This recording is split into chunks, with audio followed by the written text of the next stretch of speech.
নমস্কাৰ এই মুহূৰ্তত আহি পৰিছে খন্দিয়াৰ কেইবাটাও গুৰুত্বপূৰ্ণ খবৰ আজি 14 মাৰ্চ অসমৰ লগতে ভাৰতৰ বিভিন্ন প্ৰান্তৰ পৰা খন্দিয়াৰ কেইবাটাও খবৰ একেলগে যুগুতোৱা হৈছে এই মুহূৰ্তত জনাই আছো খন্দিয়াৰ গুৰুত্বপূৰ্ণ খবৰ কংগ্ৰেছীসকলৰ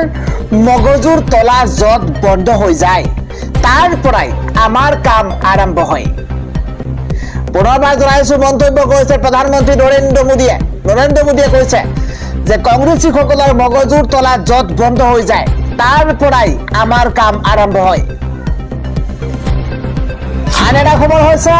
অসমৰ বৰ্তমানৰ মুখ্যমন্ত্ৰীৰ বাবে এদিন প্ৰয়াত তৰুণ গগৈয়ে নীৰৱে চকু পানী ঢুকিছিল অসমত এনআৰচি উন্নীতকৰণৰ কামত বিজেপি চৰকাৰে বাধা দিছিল অসমত বিজেপি চৰকাৰৰ দিনত ঋণৰ বোজা 150% বৃদ্ধি হৈছে কিন্তু সেইখন বিজেপি চৰকাৰে এনআৰচিৰ কাম স্থগিত কৰি ৰাজকোষৰ 1800 কোটি টকা অপচয় কৰিলে সংসদত আমাৰ এনআৰচিৰ উন্নীতকৰণৰ নামত খৰাত হোৱা ধনৰ হিচাপ দিছে নগাঁৱৰ কংগ্ৰেছৰ সাংসদ প্ৰদ্যুৎ বৰদলৈয়ে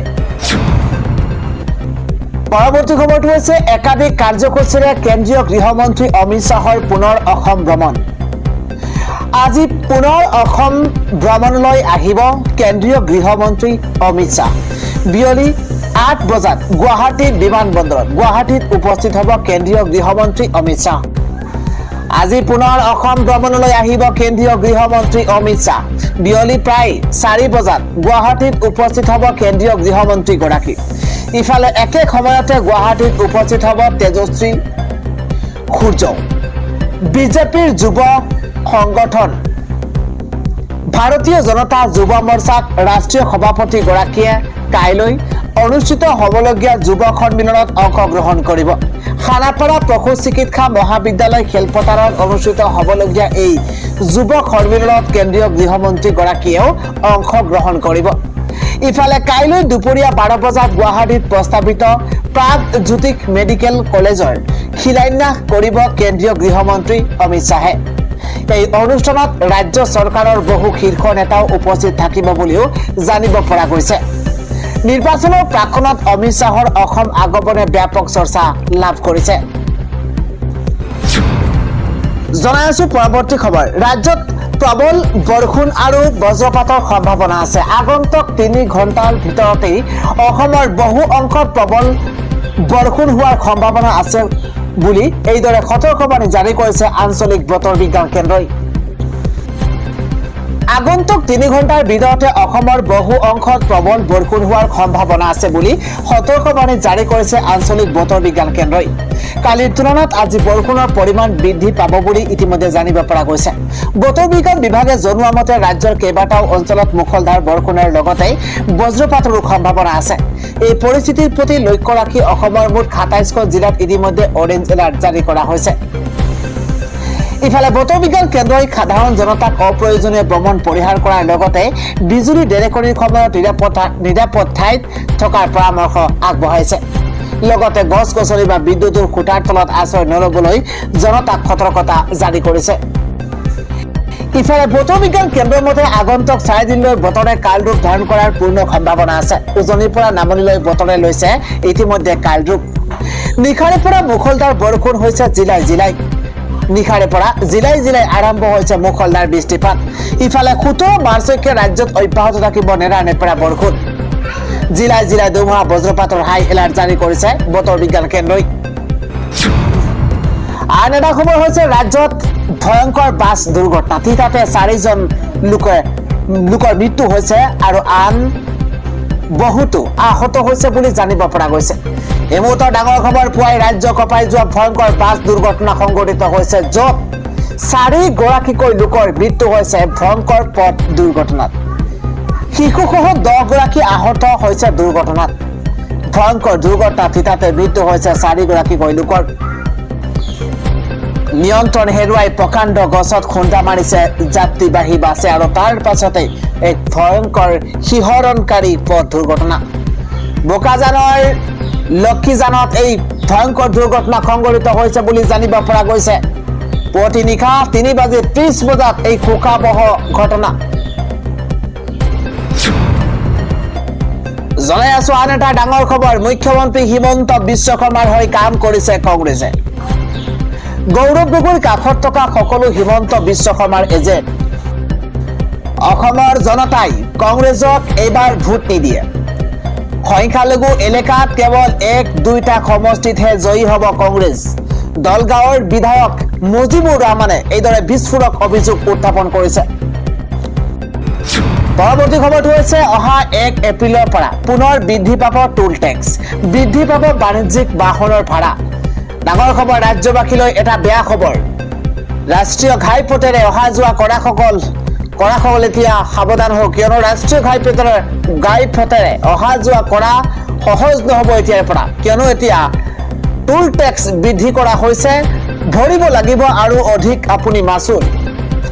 জনতাৰ মূৰত পুনৰ ৰাম টাঙোন মাধমাৰ খুদাইছে চৰকাৰে ৰাষ্ট্ৰীয় ঘাইপথ প্ৰাধিকৰণৰ হঠকাৰী সিদ্ধান্ত এই মুহূৰ্তত অত্যন্ত জৰুৰী খবৰ নিৰ্বাচনৰ প্ৰাক মুহূৰ্তত টোল টেক্স বৃদ্ধি কৰা হৈছে বিগ ব্ৰেকিং 1 এপ্ৰিলৰ পৰা পুনৰ বৃদ্ধি পাব টোল টেক্স এইবাৰ হুৰাহুৰে বাঢ়িব টোল গেটৰ মাচুল ৰাজ্যৰ 7খন টোল গেটত বৃদ্ধি পাব পূৰ্বৰ মাচুল এটা অত্যন্ত জৰুৰী খবৰ এই মুহূৰ্তত জনোৱাৰ চেষ্টা কৰিছো কিয়নো আপোনাৰ পকেটৰ পৰা এতিয়া পইচা খালী হ'ব আপুনি এতিয়া অধিক টকা ভৰিব লাগিব ৰাষ্ট্ৰীয় ঘাইপথ প্ৰাধিকৰণে জাৰি কৰিছে এই নিৰ্দেশনা ন্যূনতম 5ৰ পৰা 35 টকালৈ বৃদ্ধি পাব মাচুল নাজিৰাঘাট মদনপুৰ ৰহা টোল গেটত বৃদ্ধি পাব টোল টেক্স দেৰগাঁও ৰঙামাটি ডবকা টোল গেটতো বৃদ্ধি পাব টোল টেক্স বৃদ্ধিক লৈ ৰাইজৰ এতিয়া হাহাকাৰ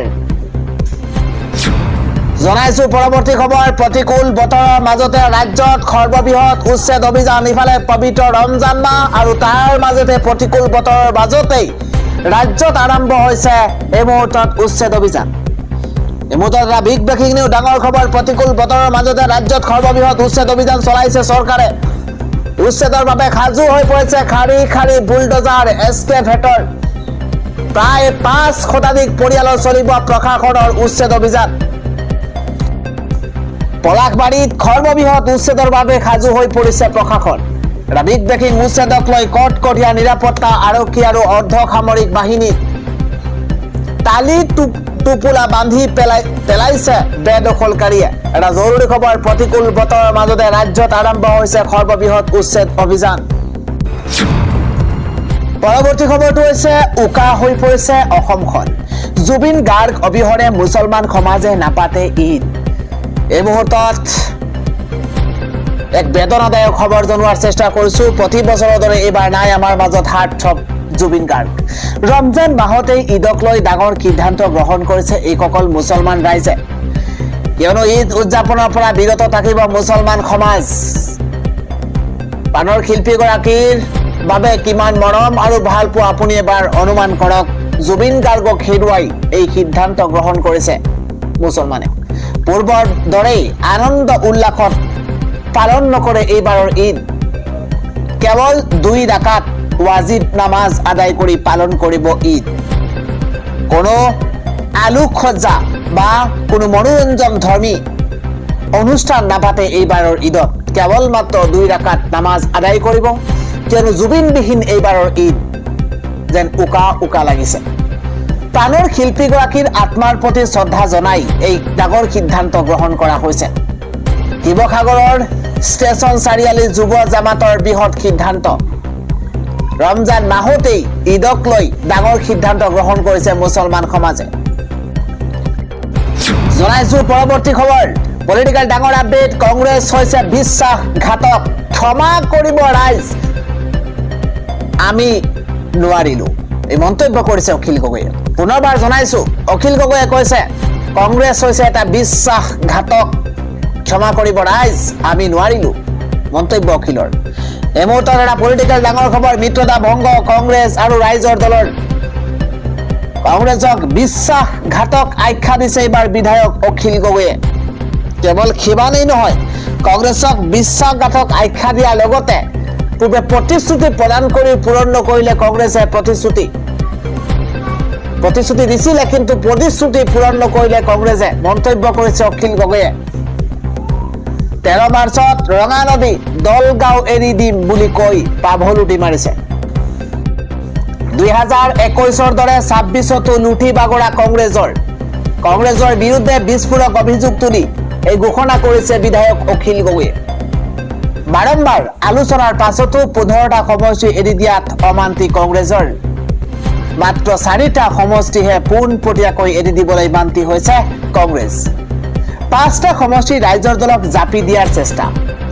দিল্লীত চলা আলোচনাৰ মাজতে মিত্ৰতা ভংগ ঘোষণা অখিল গগৈৰ মিত্ৰতা আলোচনা ভংগ কৰিবলৈ ৰাইজৰ দল বাধ্য হৈছে মিত্ৰতা আলোচনা ভংগ কৰিবলৈ আনুষ্ঠানিকভাৱে সিদ্ধান্ত লৈছে ৰাইজৰ দলে মিত্ৰতাৰ নামত নাটক ৰচিলে কংগ্ৰেছে আলোচনাৰ পাছতেই মিয়াৰ বিৰুদ্ধে চলিব একশন মিয়া মুক্ত হ'ব লাগিব এইখন অসম এই মুহূৰ্তত এটা ডাঙৰ ঘোষণা কৰিছে এইদৰে প্ৰধানমন্ত্ৰী নৰেন্দ্ৰ মোদীয়ে ইলেকশ্যনৰ পাছতে সন্দেহজনক লোকৰ বিৰুদ্ধে চলিব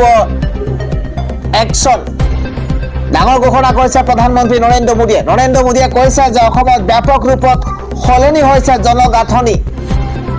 বিশেষকৈ নামনি অসমত বৃদ্ধি পাইছে সন্দেহজনক লোক ধুবুৰী গোৱালপাৰাৰ সলনি হৈছে জনগাঁথনি সন্দেহজনক লোকৰে ভৰি পৰিছে নামনি অসম উদ্ধাৰ কৰিছে বিজেপিয়ে 2026ত বিজেপিয়ে চৰকাৰ গঠন কৰি আৰম্ভ কৰিব একশন বিজেপি চৰকাৰে বাংলাদেশী বিতৰণ কৰিছে মিয়া মুক্ত অসম গঢ়িবলৈ বদ্ধপৰিকৰ হৈছে বিজেপি মন্তব্য কৰিছে প্ৰধানমন্ত্ৰী নৰেন্দ্ৰ মোদীয়ে ইফালে প্ৰধানমন্ত্ৰীগৰাকীয়ে কৈছে যে 24,000 কোটিত কিমান শূন্য আছে কংগ্ৰেছে নাজানে 24,000 কোটিত কিমান শূন্য আছে কংগ্ৰেছে নাজানে 24,000 কোটিত কেইটা শূন্য আছে কংগ্ৰেছে ক'ব নোৱাৰিব এই মন্তব্য কৰিছে প্ৰধানমন্ত্ৰী নৰেন্দ্ৰ মোদীয়ে 24,000 কোটিত কেইটা শূন্য আছে কংগ্ৰেছৰ মগজু য'ত শেষ হয় তাৰ পৰা আমাৰ কাম আৰম্ভ হয় কংগ্ৰেছক তীব্ৰ কটাক্ষ কৰি এইদৰে মন্তব্য কৰিছে প্ৰধানমন্ত্ৰী নৰেন্দ্ৰ মোদীয়ে স্বাধীনতাৰ পিছৰে পৰা বৰাকৰ কোনো উন্নয়ন কৰা নাই কংগ্ৰেছে 70 বছৰে কংগ্ৰেছে উত্তৰ পূবক হৃদয় আৰু দিল্লীৰ পৰ দূৰত ৰাখিলে এনডিএ চৰকাৰৰ দিনত নতুন ৰূপ পাইছে উত্তৰ পূব বৰাকৰ যোগাযোগৰ বাবে কোটি টকীয়া প্ৰকল্পৰ শিলান্যাস হৈছে এয়া উত্তৰ পূবৰ প্ৰথমটো হাই স্পীড কৰিডৰ বৰাক উপত্যকাৰ বাণিজ্যিক কেন্দ্ৰ হৈ উঠিব লজিষ্টিক হাব হিচাপে পৰিণত হ'ব বৰাক উপত্যকা অসমক অন্ধকাৰলৈ ঠেলি দিয়া শক্তিক প্ৰত্যুত্তৰ দিয়া উচিত প্ৰতিখন ৰাজ্যই এতিয়া কংগ্ৰেছক বিদায় দিছে এটাৰ পিছত আনটো নিৰ্বাচনত পৰাস্ত হৈছে কংগ্ৰেছ ভৱিষ্যতে পৰাজয়ৰ শতক অৰ্জন কৰিব কংগ্ৰেছ দলে এইদৰে মন্তব্য কৰিছে প্ৰধানমন্ত্ৰী নৰেন্দ্ৰ মোদীয়ে জনাইছো পৰৱৰ্তী খবৰ ইৰানৰ যুদ্ধৰ মাজতে অস্তিত্ব ঘোষণা উত্তৰ কোৰিয়াৰ নিক্ষেপ কৰিছে প্ৰায় 10টা বেলিষ্টিক মিসাইল পৃথিৱীৰ বিভিন্ন প্ৰান্তত সংঘাত বা যুদ্ধ সংঘটিত হৈছে ইৰানত চলি আছে যুদ্ধ ইয়াৰে কোনো এটাৰ লগত কিম জং উনৰ উত্তৰ কোৰিয়াৰ পক্ষভাৱে জড়িত নহয় তাৰ মাজতে দক্ষিণ কোৰিয়াই দাবী কৰিছে যে উত্তৰ কোৰিয়াই জাপান সাগৰৰ ফালে প্ৰায় 10টা বেলিষ্টিক মিসাইল নিক্ষেপ কৰিছে সংবাদ সংস্থাৰ এক প্ৰতিবেদন অনুসৰি দক্ষিণ কোৰিয়াৰ জইণ্ট চিফ অফ ষ্টাফে জনোৱা মতে স্থানীয় সময় অনুসৰি নিশা 1:30 বজাত প্ৰায় 10টা বেলিষ্টিক মিসাইল ধৰা পৰিছে যিবোৰ উত্তৰ কোৰিয়াৰ সুনান অঞ্চলৰ পৰা সাগৰৰ ফালে নিক্ষেপ কৰা হৈছে প্ৰতিবেদন অনুসৰি সিউলে দাবী কৰিছে যে পিয়ংয়াঙে উত্তৰ কোৰিয়া আৰু আমেৰিকাৰ সৈতে যৌথ সামৰিক অনুশীলন চলোৱাৰ পিছত নিজৰ শক্তি প্ৰদৰ্শনৰ বাবে এই ক্ষেপণাস্ত্ৰ নিক্ষেপ কৰিছে টকিঅ'ই দাবী কৰিছে যে জাপানৰ একচেটিয়া অৰ্থনৈতিক অঞ্চলৰ বাহিৰত এই ক্ষেপণাস্ত্ৰ সাগৰত পৰিছে অৱশ্যে দক্ষিণ কোৰিয়াই কোনো ধৰণৰ ৰিস্ক লোৱা নাই বাতৰি অনুসৰি দক্ষিণ কোৰিয়াৰ সেনাই নিৰীক্ষণ বৃদ্ধি কৰা বুলি প্ৰকাশ কৰিছে যিকোনো পৰিস্থিতিৰ বাবে বাহিনীটোক সাজু কৰি ৰখা হৈছে আন এটা খবৰ হৈছে মোবাইল ডাটাৰ ওপৰতো কৰ আৰোপ কৰিছে মোদী চৰকাৰে। প্ৰতি জিবিত কিমান হ'ব অতিৰিক্ত খৰচ, চাওঁ আহক আমাৰ এই বিশেষ প্ৰতিবেদন। এটা বিগ ব্ৰেকিং ডাঙৰ খবৰ জনোৱাৰ চেষ্টা কৰিছো। ডিজিটেল ইণ্ডিয়াৰ যুগত ইণ্টাৰনেট ব্যৱহাৰকাৰীয়ে পুনৰ অতিৰিক্ত টকা ভৰিব লাগিব। এতিয়া জানিব পৰা মতে মোদী চৰকাৰে মোবাইল ডাটা ব্যৱহাৰৰ ওপৰত অতিৰিক্ত কৰ আৰোপ কৰাৰ পৰিকল্পনা কৰিছে। যদি তেনেকুৱা হয় তেন্তে মোবাইল ব্যৱহাৰকাৰীয়ে প্ৰতি জিবি ডাটাৰ ওপৰত অতিৰিক্ত কৰ দিব লাগিব। সংবাদ মাধ্যমৰ সূত্ৰ অনুসৰি তথ্য আৰু সম্প্ৰচাৰ মন্ত্ৰালয়ে মোবাইল ডাটাত অতিৰিক্ত কৰ আৰোপ কৰাৰ বিষয়টোক গুৰুত্ব প্ৰদান কৰিছে। এনেদৰেই কৰ আৰোপ কৰাটো সম্ভৱ হয়নে নহয় সেয়া পৰীক্ষা কৰি থকা হৈছে। এই তথ্য পোহৰলৈ আহিছে টেলিকম বিভাগৰ এক পৰ্যালোচনা বৈঠকৰ পৰা। ইয়াৰ পিছত সংবাদ মাধ্যমৰ সূত্ৰ অনুসৰি কেন্দ্ৰীয় মন্ত্ৰালয়ে জনাইছে যে তেওঁলোকে এই কৰ আৰোপ কৰাৰ বিষয়টো গভীৰভাৱে পৰীক্ষা কৰি আছে। এইদৰে কৰ আৰোপ কৰাটো সম্ভৱ হয় নে নহয় আৰু যদি জাপি দিয়া হয় তেন্তে ইয়াক কেনেদৰে কাৰ্যকৰী কৰা হ'ব। প্ৰাথমিকভাৱে জানিব পৰা গৈছে যে যদিহে মোবাইল ডাটাত অতিৰিক্ত কৰ আৰোপ কৰা হয় তেন্তে প্ৰতি জিবি ডাটাৰ ওপৰত 1 টকীয়া কৰ আৰোপ কৰা হ'ব পাৰে। যদি এই প্ৰক্ৰিয়া কাৰ্যকৰী হয় তেন্তে গ্ৰাহকৰ বাবে তথ্যৰ খৰচ বহু পৰিমাণে বৃদ্ধি পাব, তাত সন্দেহ নাই। বৰ্তমান চৰকাৰে মোবাইল ৰিচাৰ্জ আৰু পোষ্ট পেইড বিলৰ ওপৰত 18% কৰ লয়। এনে ক্ষেত্ৰত গ্ৰাহকে পৃথকে আৰু কৰ দিব লাগিব। পৰৱৰ্তী খবৰ, সাধাৰণ জনতাৰ এতিয়া হাহাকাৰ। চিলিণ্ডাৰৰ বাবে লাইন ধৰি দুজন বৃদ্ধ লোকৰ মৃত্যু হৈছে। দেশত চিলিণ্ডাৰ নাটনি হৈ সৃষ্টি হোৱা পৰিৱেশৰ বাবে সাধাৰণ জনতা ৰাইজ বাৰুকৈয়ে বিমোদিত পৰিছে। শেহতীয়াকৈ ৰাষ্ট্ৰীয় সংবাদ মাধ্যমত প্ৰকাশিত খবৰ অনুসৰি চিলিণ্ডাৰ সংগ্ৰহৰ বাবে এজেঞ্চিৰ বাহিৰত লাইন ধৰি থাকোঁতেই এগৰাকী বৃদ্ধৰ মৃত্যু হৈছে।